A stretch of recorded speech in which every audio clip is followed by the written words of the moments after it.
Hermanos, buenas tardes. Les invito a abrir la palabra de Dios al libro de Números. Números. Vamos a abrir en el capítulo 23. Y vamos a leer, hermanos, la segunda parte del versículo 10. La segunda parte del versículo 10. Números 23, 10. Y en esta oportunidad, hermanos, yo quisiera compartir con ustedes un texto en el que estuve meditando esta semana también. Estuve meditando en este texto que, pues bueno, yo pienso que lo hemos leído en diferentes oportunidades. Números 23, 10. Y yo quisiera que leamos el texto un poco más adelante, porque quiero hacer una breve introducción primero a un tema que yo le he llamado la muerte del sandemaniano. No es la muerte del justo. La muerte del sandemaniano no es la muerte del justo. Y es un título tal vez un poco difícil. ¿Qué significa sandemanianismo? En el año 2011, hace ya como 8 años atrás, cuando yo recién había llegado aquí a Perú de los Estados Unidos, prediqué un sermón que lo titulé Avivamiento Reformado o Sandemanianismo. Yo prediqué un sermón así en el año 2011, y por medio de ese mensaje yo quise poner en alerta acerca de lo que estaba ocurriendo en nuestro país, así también como estaba ocurriendo en Latinoamérica, donde se había levantado un interés muy grande por las doctrinas de la gracia y la teología reformada. Cuando conocí a otros profesantes también de la fe en Cristo, sus pastores, sus iglesias, la conclusión necesaria a la que podía llegar cualquier persona que tuviera claridad de las Sagradas Escrituras era que se trataba de un rebrote de intelectualismo separado de una vida piadosa, una vida que teme al Señor, una vida que se esfuerza en la santidad, una vida que impacte al mundo, una vida que desafíe las costumbres del mundo. Algunos pastores, yo recuerdo mucho esto, hermanos, veían en cualquier texto de las Sagradas Escrituras algunas de las doctrinas del tulip o algunas de las doctrinas que se conocen como los 5 puntos. Y no era raro, hermanos, en ese tiempo escuchar que sin importar el versículo que se cite, sea del Antiguo o del Nuevo Testamento, el sermón se iba a tratar de la depravación total, de la elección incondicional y de las otras doctrinas más. ¿Dónde están aquellos predicadores?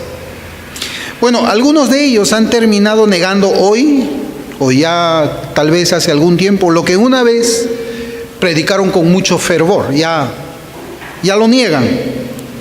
Y algunos de los profesantes que escuchaban estos sermones y que habían hecho de la teología sistemática de Berkov su segunda escritura, tristemente tengo que decirlo que han terminado también regresando al mundo, y en algunos casos han caído en pecados muy graves, en pecados sexuales. Y las cosas, hermanos, no han cambiado mucho, no han cambiado en absoluto. El sandemanianismo es visto como la regeneración doctrinal. La regeneración doctrinal es, tú crees en ciertas doctrinas ortodoxas las aceptas, las enseñas, las defiendes, entonces tú debes haber nacido de nuevo.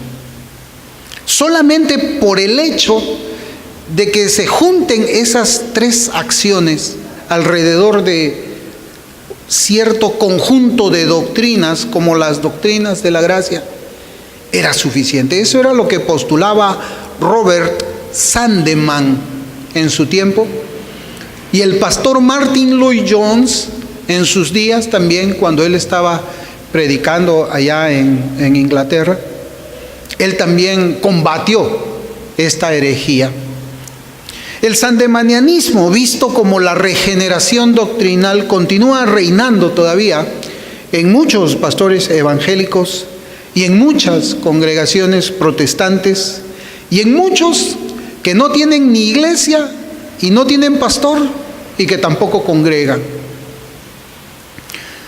Lo cierto, hermanos, es que no se puede separar al pastor de la congregación. Lo que es el pastor es la congregación, y lo que es la congregación es también el pastor. Por eso dice en Isaías 9, 14 y 16: y Jehová cortará de Israel cabeza y cola, rama y caña en un mismo día. El anciano y venerable de rostro es la cabeza, el profeta que enseña mentira es la cola, porque los gobernadores de este pueblo son engañadores y sus gobernados se pierden. Se pierden. Y nosotros vemos que la vida del sandemaniano es una vida muy, pero muy peculiar, que nace precisamente de esa falsa enseñanza de la regeneración doctrinal. Es una vida que se caracteriza por el conocimiento intelectual de dogmas y doctrinas cristianas, pero que a la vez está desprovista esa vida del poder del Espíritu Santo para vivir piadosa y santamente. Por ejemplo, el sandemaniano puede predicar elocuente y teológicamente acerca de la necesidad de vivir una vida santa para ver a Dios en paz, pero él no tiene esa vida santa. El sandemaniano puede predicar un maravilloso sermón acerca del pasaje que dice que no participemos de las obras infructuosas de las tinieblas, pero él participa de esas obras. Un sandemaniano puede exponer magistral, elocuente y teológicamente acerca de los 10 mandamientos, pero él los quebranta deliberadamente.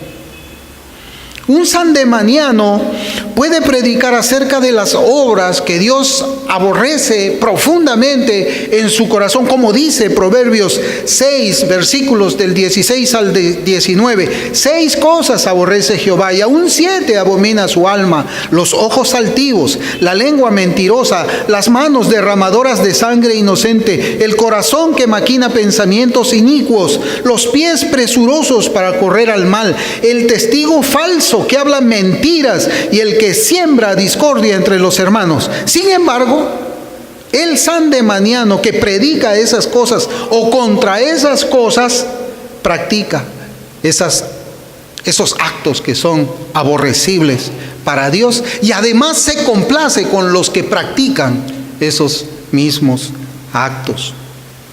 El Señor dijo que por sus frutos los conoceremos, y debemos decir, hermanos, lo siguiente y establecerlo como una verdad: el conocimiento teológico no es fruto de salvación.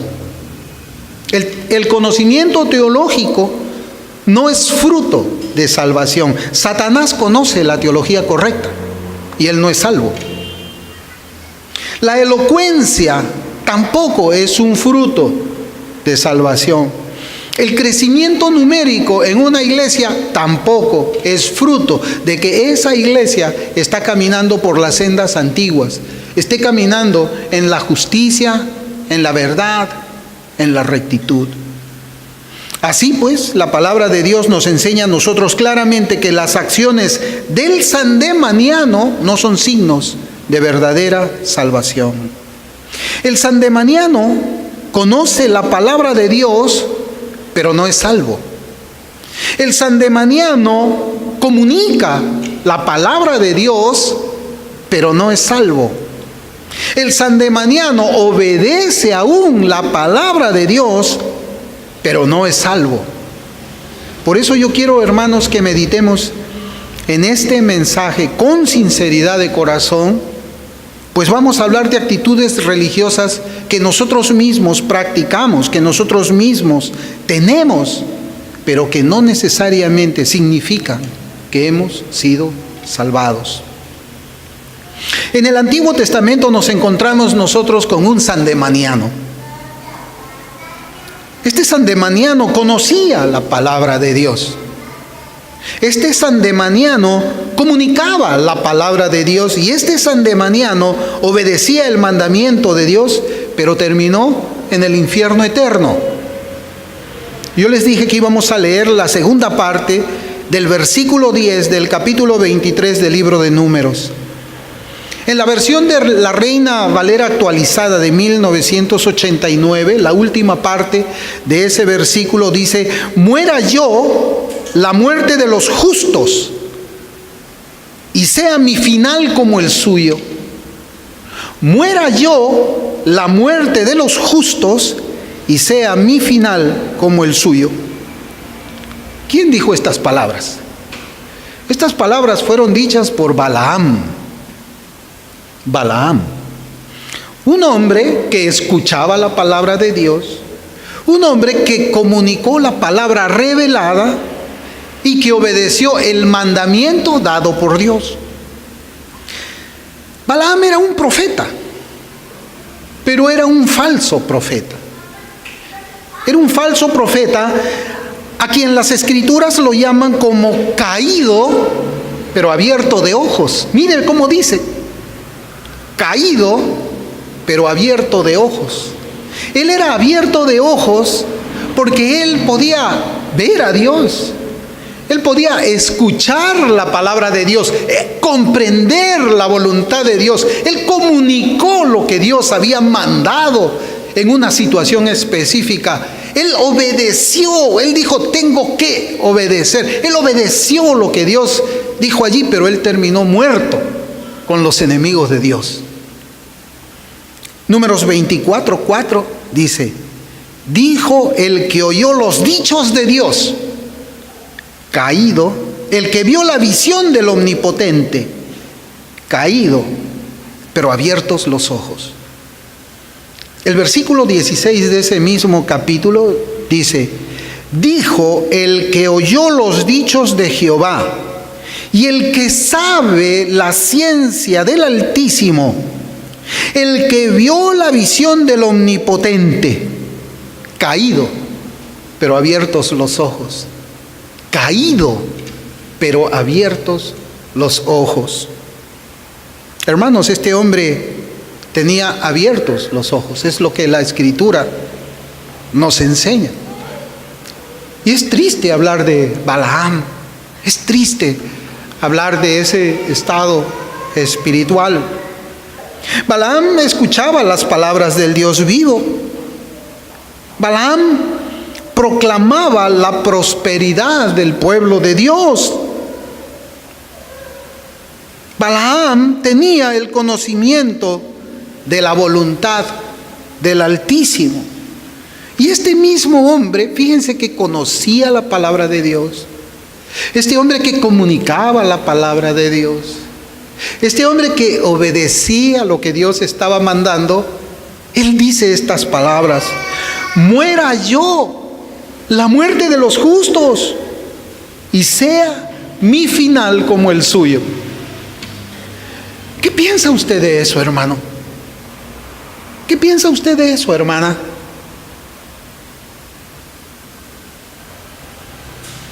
Si vemos ahí en Números 22, del versículo 9 al 14, nosotros encontramos ahí las tres divisiones que nos hablan precisamente del carácter de Balaam. En Números 22, versículos del 9 al 14.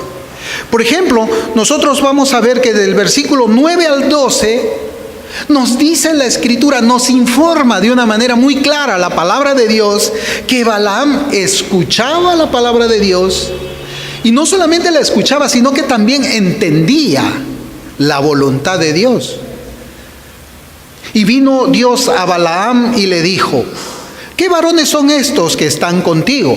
Y Balaam respondió a Dios: Balac, hijo de Zippor, rey de Moab, ha enviado a decirme: he aquí este pueblo que ha salido de Egipto cubre la faz de la tierra. Ven pues ahora y maldícemelo. Quizá podré pelear contra él y echarlo. Entonces dijo Dios a Balaam: no vayas con ellos, ni maldigas al pueblo, porque bendito es. Miren esa comunicación que tenía Balaam con Dios. Nos hace recordar tal vez, hermanos, la comunicación que tenía Abraham con Dios. Abraham no hablaba con Dios de esta misma manera. Moisés no hablaba con Dios cara a cara. ¿Acaso ellos no conocían la voluntad de Dios? ¿Acaso Dios no les revelaba, les había abierto los ojos a Abraham para que pueda ver a su Señor, a Moisés para que pueda escuchar la palabra del Señor? ¿No le había abierto a ellos el entendimiento para que puedan entender el mandamiento de Dios?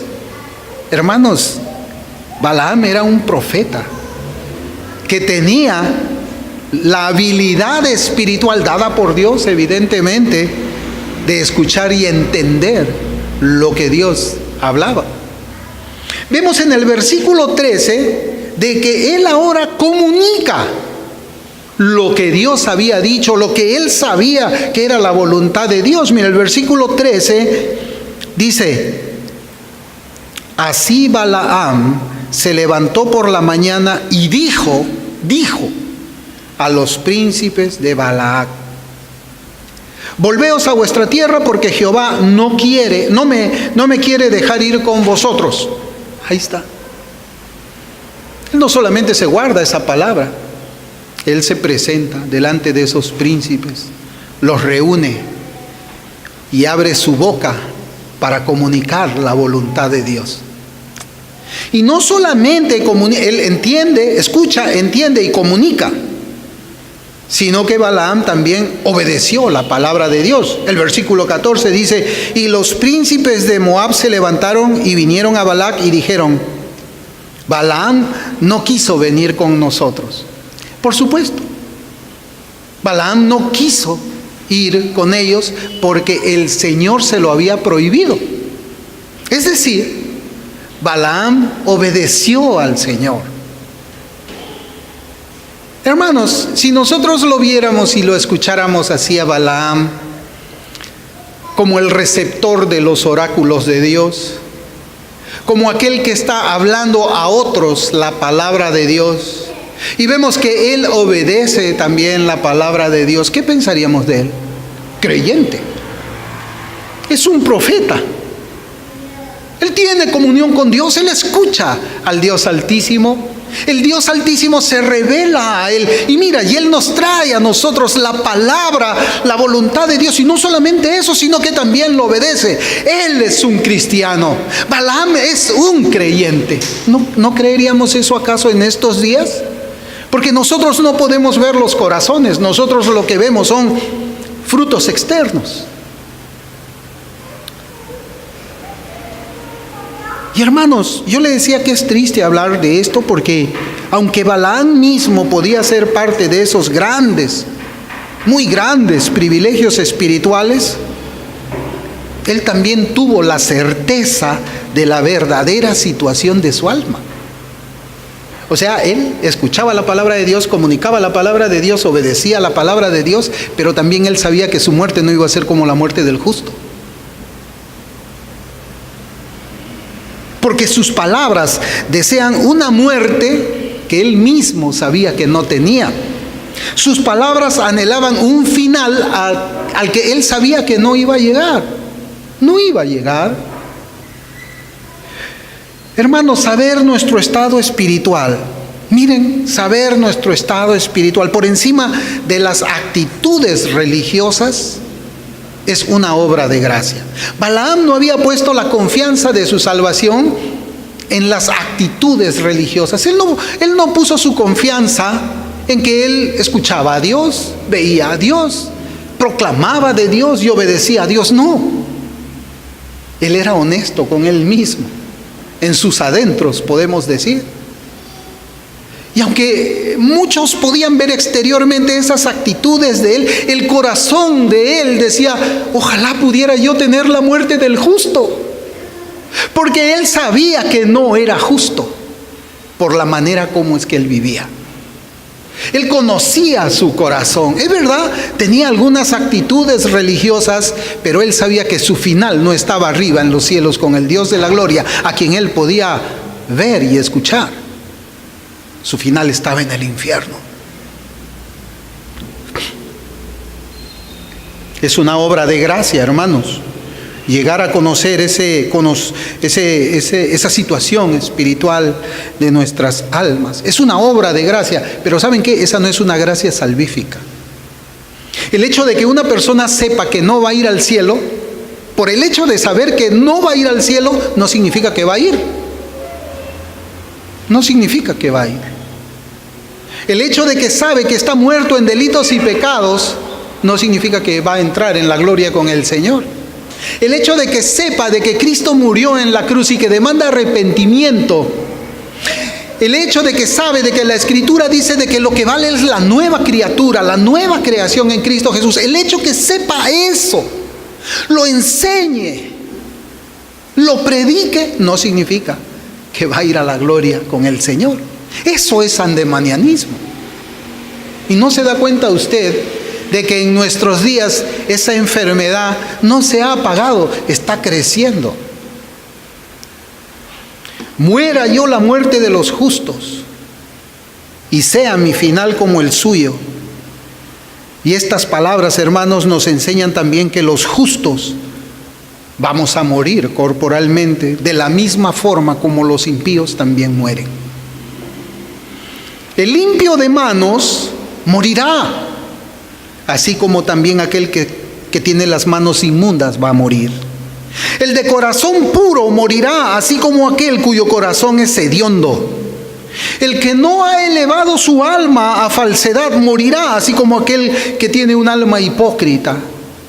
El que no ha jurado con engaño morirá, así como aquel cuya boca estaba llena de mentiras y calumnias también morirá. Uno morirá a la muerte del justo, otro morirá a la muerte del perdido. Y aunque guardamos nosotros algún temor acerca del misterio de la muerte, aunque tenemos cierto miedo de enfrentar la muerte, porque no sabemos cómo es que debe ser morir, sabemos que nuestros actos en la tierra, pesados en la balanza de la palabra de Dios, nos dicen hoy cuál va a ser nuestro destino final y eterno de nuestras almas. Sí, Balaam sabía. Balaam puso todos los actos, los pensamientos de su corazón en una balanza, y en el otro lado de la balanza puso la Biblia, y él vio que no tenía el peso. Él vio que le faltaba el peso. Él vio que sus obras eran malas. Él vio que su corazón deseaba cosas contrarias a lo que estaba escrito en ese libro. Y él dijo: muera yo la muerte de los justos. Yo quisiera compartir, hermanos, y yo no sé si es que usted se ha dado cuenta del comentario de una hermana a nuestro sermón de la semana pasada, que lo puso ahí en la red social, en la página de nuestra iglesia. Ella escribió este comentario y quiero compartirlos con ustedes. El carácter que adquiramos durante el tiempo de gracia será el carácter que tendremos cuando venga Cristo. Si queremos ser santos en el cielo, debemos ser santos primero en la tierra. Los rasgos de carácter que cultivemos en la vida no serán cambiados por la muerte ni por la resurrección. Saldremos de la tumba con la misma disposición que manifestamos en nuestro hogar y en la sociedad. Jesús no cambia nuestro carácter al venir. La obra de transformación debe hacerse ahora. Nuestra vida diaria determina nuestro destino. Esto no es salvación por obras. Esto es una verdad de la Escritura. Hermanos y hermanas, ¿cómo somos nosotros ahora mientras estamos vivos? ¿Cómo es nuestra vida diaria, nuestras palabras, nuestras acciones, nuestros pensamientos? ¿Cómo somos cuando otro ser humano no puede vernos? Hermanos, nuestra vida que vivimos ahora es la que determina nuestro destino. Toda nuestra vida, todo lo que nosotros somos. Recordemos nosotros que Cristo lo que hace es buscar fruto dentro de sus redimidos. Y hemos dicho que el conocimiento son hojas, no fruto. Comunicar la palabra de Dios es hoja, no es fruto. Obedecer legalmente no es hoja. Es hoja, no es fruto. Balaam hizo todo eso, sin embargo, él anhelaba la muerte del justo. Él anhelaba el final que el recto iba a tener. Hermanos, el creyente es feliz al momento de su muerte, pero es mucho más feliz después de ella. Acuérdese, el creyente es feliz en el momento de su muerte, pero es mucho más feliz después de que muere. Es feliz cuando mira que la muerte se acerca. ¿Por qué? Porque el creyente es feliz. ¿Saben por qué? Porque llega a ella con una canasta llena de frutos dignos de arrepentimiento. Llega a ella con una canasta llena de frutos de justicia, con frutos de una vida recta, con frutos de una vida en verdad. Es tan feliz y no teme porque su conciencia está en paz. La paz que el Espíritu Santo puede dar, la paz verdadera, la paz que es en Cristo. Y Balaam no tenía esa paz. Y es una gracia que él sepa que no tenía esa paz. Porque hay otros que están en las sandalias de Balaam, pero piensan que van a tener la muerte del justo. Y yo creo que eso es la negación ya de toda la gracia de Dios a ciertas personas, que creen que a pesar de que sus obras son malas, sus obras son consideradas por Dios como tinieblas, ellos todavía creen que van a ir al cielo porque entienden la Biblia, porque enseñan la Biblia y porque obedecen algo de la Biblia. Solamente vivir en el Señor es lo que nos garantiza a nosotros que moriremos en el Señor. Cuando uno vive en el Señor, ve la muerte como una ganancia, donde la última esperanza que nos queda es la de ser finalmente como el Señor. Eso es lo que los santos en el cielo ahora están anhelando. Ellos están ahora deseando sus cuerpos resucitados para ser como el Señor. Ese es el último anhelo que un creyente tiene, el que está en el cielo. Un cuerpo glorioso, glorificado, ya para habitar en la gloria junto al Cristo de la gloria por los siglos de los siglos. Esa es la esperanza de aquel que vive en Cristo porque muere en Cristo. El que no vive en Cristo no puede morir en Cristo. Si vivimos para el Señor, moriremos en el Señor. Balaam dice: muera yo la muerte de los justos y sea mi final como el suyo. El final del justo es disfrutar la comunión eterna con Dios. Y para alcanzar ese final, ¿qué es lo que tiene que hacer el creyente? La Biblia lo dice.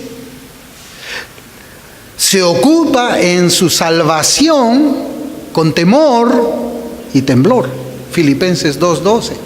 ¿Sabe cómo dice la versión King James traducido al español? Dice: trabaja en su salvación con temor y temblor.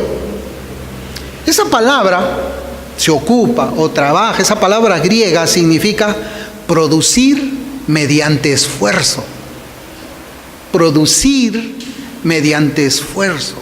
Y Hendrickson hace el siguiente comentario, que lo comparto aquí, y dice: sí, deben ocuparse en ella, en la salvación, o lo que es lo mismo, llevarla a su fin, comprender plenamente su significado y aplicarla a su vida día tras día.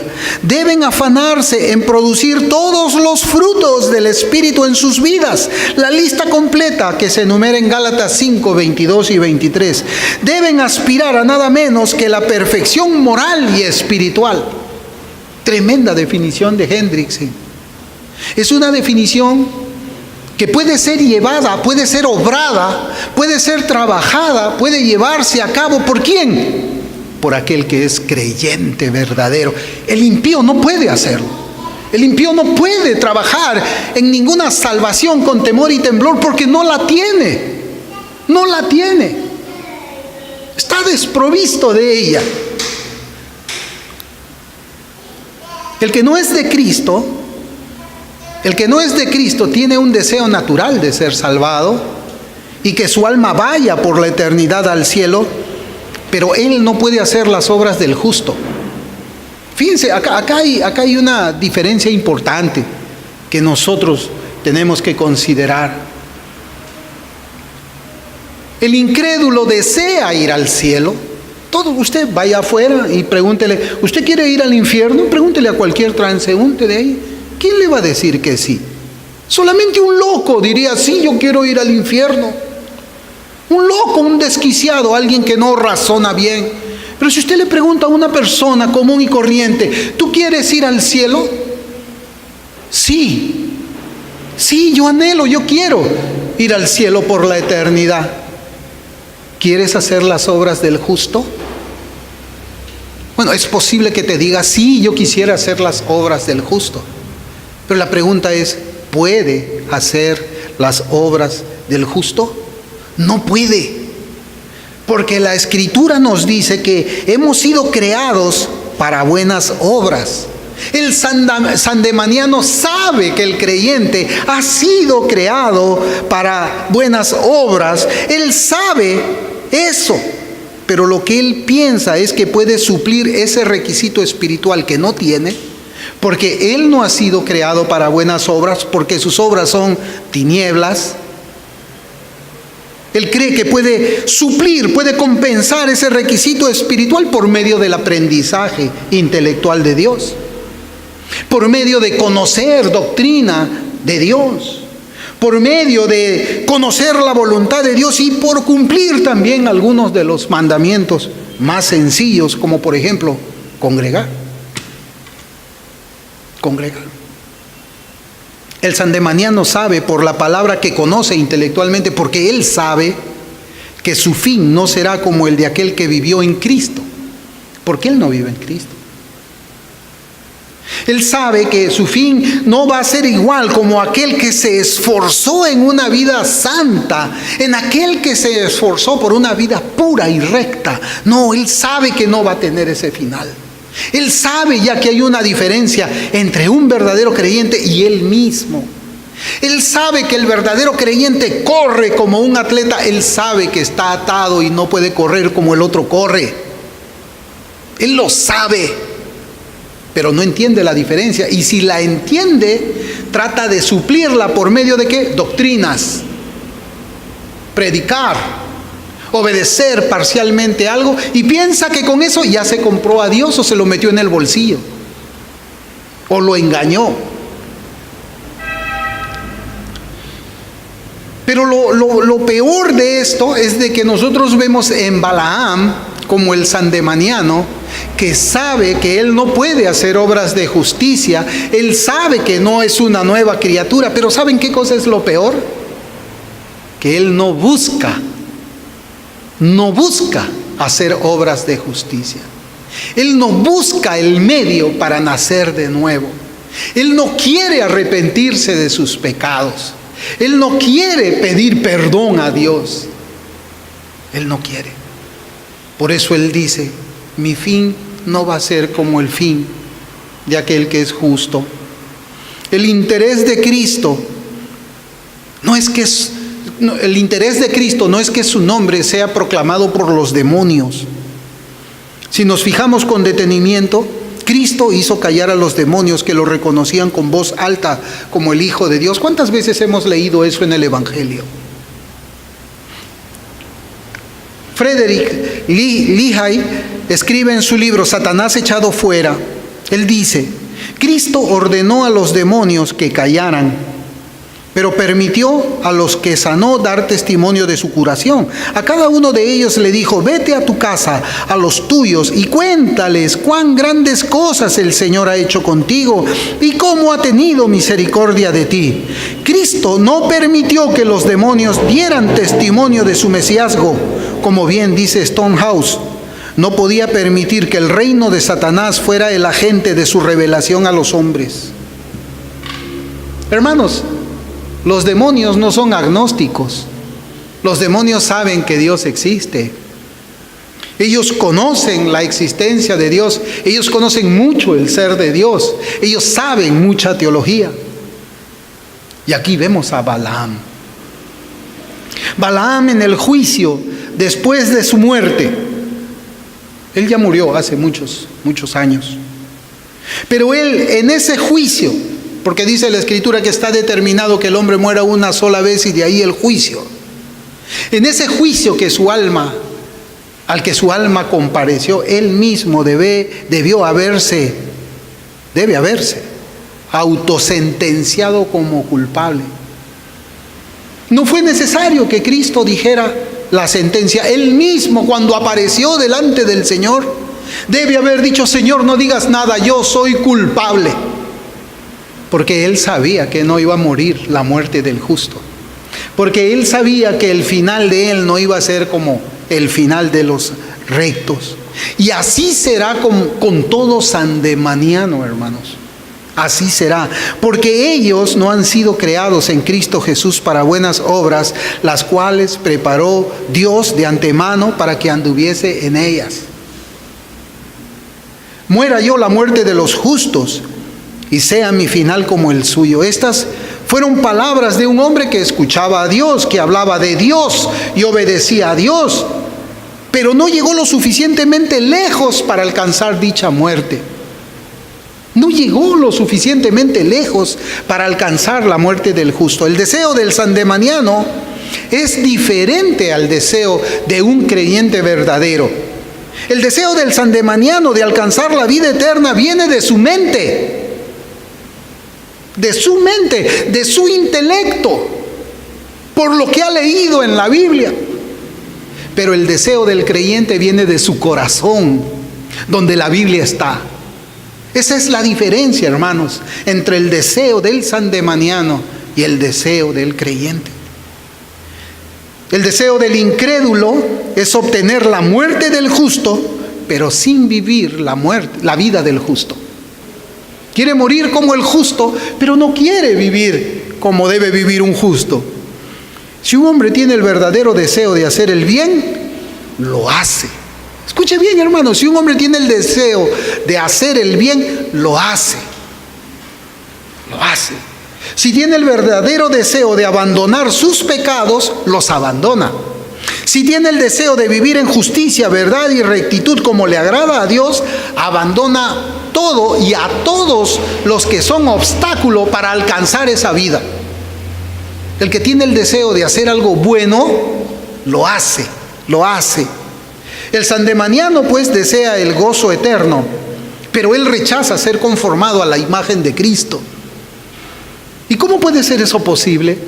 ¿Cómo puede llegar alguien al cielo, desear llegar al cielo, sin desear tener la imagen de Cristo formada en uno? ¿Cómo? El deseo del creyente es vivir una vida santa desde ahora. Es caminar en los caminos de justicia desde ahora. Es abandonar el consejo de los malos desde ahora. Es abandonar el camino de los pecadores desde ahora. Es abandonar la silla de los escarnecedores desde ahora. Es caminar en verdad desde ahora. Ese es. Y no solamente, hermanos, es desear todo eso. No. No es que yo suspiro y yo deseo ser santo. Y ese deseo sea contado por justicia delante de Dios. No. No basta, hermanos, con desearlo. Ya lo hemos visto a Balaam. Él deseó la muerte del justo. Por eso la Escritura nos enseña, no es suficiente con desear lo bueno. No es suficiente con desear el cielo. No basta con querer todo eso para la vida de uno mismo. La obra de Dios no te deja solamente a ti con el querer. El Señor te conduce para que también lo hagas, para que lo cumplas y lo cumplas desde ahora. Él es el que pone el querer como el hacer. El sandemaniano quiere, pero no puede. Anhela, pero no hace nada por alcanzarlo. Números 23, 25 y 26. Aquí nos enseña cómo fue la obediencia de Balaam, de este profeta, caído, pero con los ojos abiertos. Números 23, 25 y 26 dice: entonces Balac, dijo a Balaam: ya que no lo maldices, tampoco lo bendigas. Balaam respondió y dijo a Balac: ¿no te he dicho que todo lo que Jehová me diga, eso tengo que hacer? Todo lo que Jehová me diga, eso tengo que hacer. Tengo que congregar. Sí, tengo que congregar. Tengo que ir a la iglesia. Tengo que leer la Biblia. Tengo que leer la Biblia. Tengo que orar también. Tengo que ayunar. Tengo que. Obediencia en la letra. Obediencia obligada. Obediencia legalista. Tengo que. Balaam fue obediente, pero ¿qué nos enseñan estas palabras? Que él no fue obediente de corazón. No fue obediente de corazón. Hermanos, ¿y cuál fue el final de Balaam, de este hombre que decía que deseaba, anhelaba la muerte del justo? En Números, capítulo 31, versículos 7 y 8. Números 31, versículos 7 y 8, dice la palabra del Señor: y pelearon contra Madián como Jehová lo mandó a Moisés, y mataron a todo varón. Mataron también entre los muertos de ellos a los reyes de Madián, Evi, Requem, Sur, Ur y Reba, 5 reyes de Madián. También a Balaam, hijo de Beor, mataron a espada. Hermanos, Balaam terminó muriendo junto con los enemigos de Dios. Balaam terminó muriendo junto con los enemigos de Dios. Por eso meditemos en las palabras de Balaam. Muera yo la muerte de los justos y sea mi final como el suyo. Eso es lo que dijo ese hombre que murió junto con los enemigos de Dios. Meditemos en esas palabras, pero asegurémonos que ese deseo sea acompañado por la gracia salvífica de Dios expresada en obras constantes, fruto constante de justicia, rectitud y verdad. Justicia, rectitud y verdad. Y recordemos que si queremos morir la muerte del justo, debemos vivir primero la vida del justo. ¿Y cómo es que llegamos a vivir nosotros la vida del justo? Arrepintiéndonos de nuestros pecados. Arrepintiéndonos de nuestros pecados, de nuestra maldad, reconociendo delante de Dios que somos pecadores, pidiéndole perdón, pidiendo tal vez con alguna duda: Señor, hay misericordia para mí. He sido malo. ¿Tendrás misericordia para mí, Señor? Cuando uno se acerca así, humillado por causa de la convicción de pecado que el Espíritu Santo produce, Dios no lo echa fuera y lo recibe lo recibe y le da la potestad de ser hecho hijo de Dios.